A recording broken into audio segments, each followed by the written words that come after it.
Hello, hello, hello. My name is Neve, and today I am going to be taking you through my step by step process to identify the priority of your task or your project or a piece of work. If you don't know me already, if it's your first time here, welcome.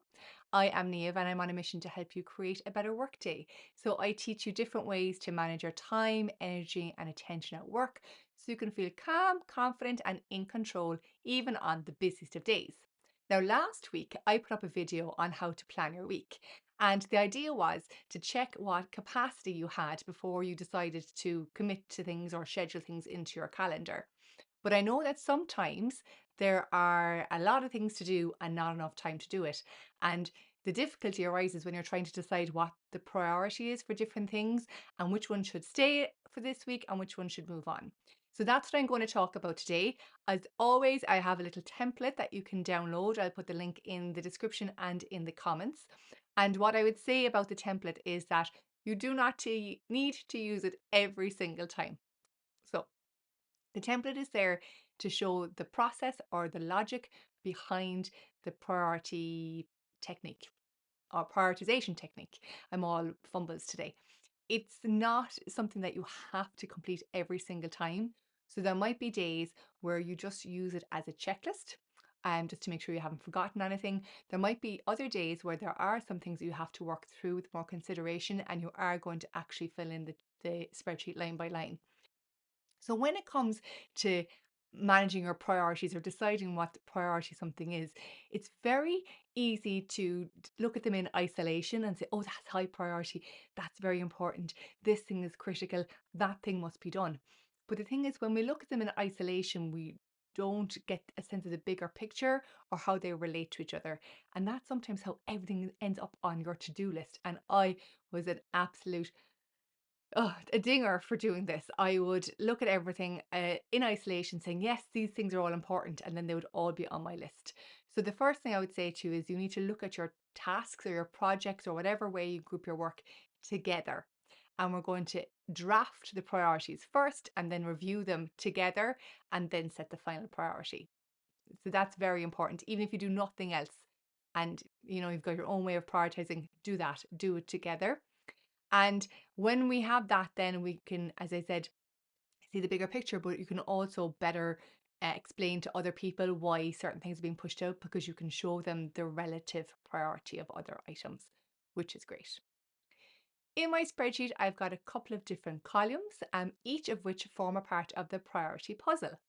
And the first piece, of course, is the task itself. Clue here now, if you find it difficult to write down the task or the project or whatever in a single line, it's probably made up of a lot of smaller things. So make sure that you can write down what it is you're working on in one sentence so that you can hone in on that particular piece. If that's hard for you, then I would suggest you break it down into 2 or 3 subtasks, sub projects, sub activities, sub whatever word you use. So you have the name of the thing. And then next to that, you have the due date.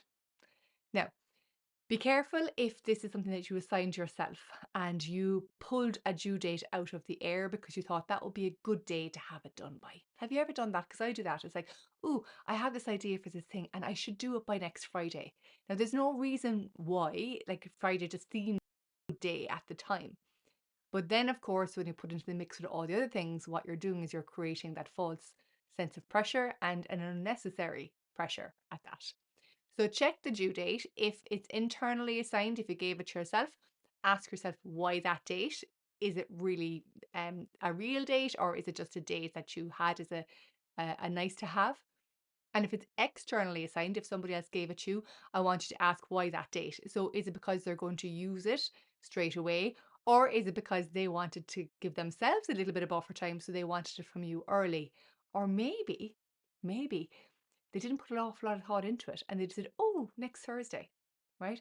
So just take a second to think about that. And if you need to go get clarification, go get clarification. Once you have that, then on my template, I've got a little calculator that says how many days are remaining until the due date. So that's going to give us our first element of the priority puzzle. How much time do we have left? What's the timeliness or urgency of the task? Now, once we have that, the next thing that I want you to ask is the reach. So a lot of people go for impact and urgency.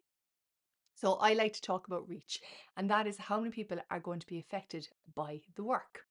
So, for example, if I have a task on my to do list and the only person who's going to benefit from me completing the task is myself, then that scores a 1. And if another thing on my to do list is going to benefit not only me, but also my team and maybe some people in another team, well, that's going to go right up to a 3. And this is important because we quite often forget about the fact that different things have different reach. And when we look at it this way, it's better for us to prioritize, but also to have conversations with like your manager or your project team or whoever. So in my template, I think I have the reach set as individual team department or individual department organization, those kind of categories, and you can change them, but it's to kind of give you a sense of how many people will benefit or will be impacted negatively if you don't get the work done. And that is the second part of the puzzle. So now we know when the work needs to be done by and who's going to be impacted. Now, the third piece that I put in, because I'm ex sales operations and I'm used to revenue generating roles, is I need to ask, is it going to impact the bottom line? Is it a revenue generating task? Even if you're not in a revenue generating role, does this affect the money? And depending on your industry or your company, you might change this to something else, which is equally important. I suppose I'm just thinking saving lives. So if you're in the medical area, you're going to be saying, is this a saving life activity, right?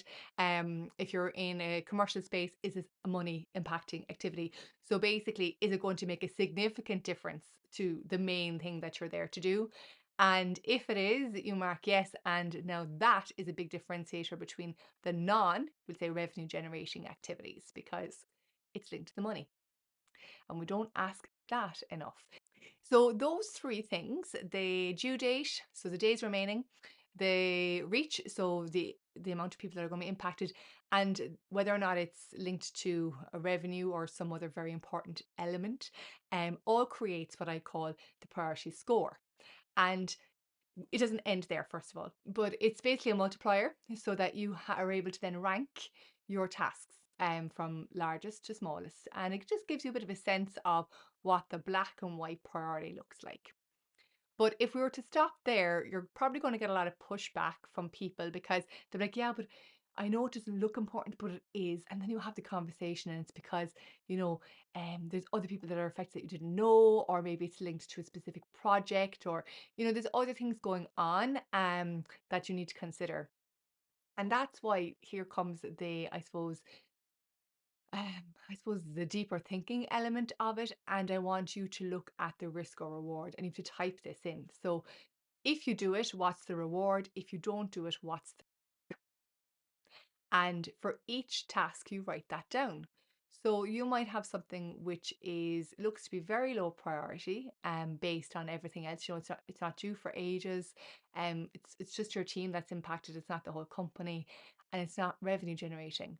But then when you look at the risk of you not doing it, it actually means that a bigger project can't get started, and that bigger project is very significant. And so what you see here is you're getting an opportunity to think twice before you settle on it and maybe change where the priority should be. And similarly, like there might be something which looks massive because it's due yesterday, it impacts maybe your whole team or even the whole company, is revenue generating, but then the reward is like a tiny bit of revenue, like it's like €5 or something, or $5, it's not that big. So it's just to give yourself that chance to, I suppose, double check what you're saying or what the spreadsheet is telling you, to add that little bit of complexity or context. Yes, context, that's the word. When you have all that, then you set the priority. So is it low, medium, high, or critical? So you'll use the score, and you will use what you've written down, the risk reward, and you will decide what the priority of the stuff is. And that then gives you an opportunity to pick out the things that you should be focusing on versus the things that could be delegated to somebody else, deferred, or maybe not done at all. Now, at the top of this, I said that you don't have to use the spreadsheet all the time because, as you can see, there's quite a few steps. So if you have a lot going on, it is definitely worth taking 15 to 30 minutes to write out your tasks and go through this process, and perhaps even having a conversation with your manager. If you are doing it as part of a routine week and things aren't, I suppose, that heavy for you, then you can just use this as a checklist. Do I know what the due date is? Do I know who's impacted what the reach is? Do I know if it's going to impact revenue or some other significant element? Do I know what the risk and reward is? And where am I setting the priority? So you can really use it as I said, as a checklist or as a worksheet.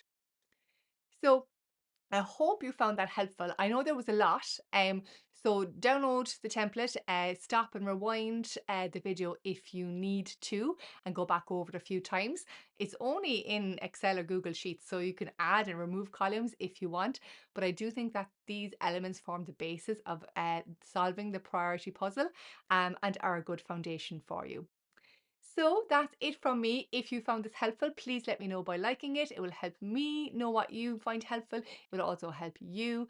And you could also share it with somebody who needs help in prioritizing their workload. Until next time, stay well and have a better workday.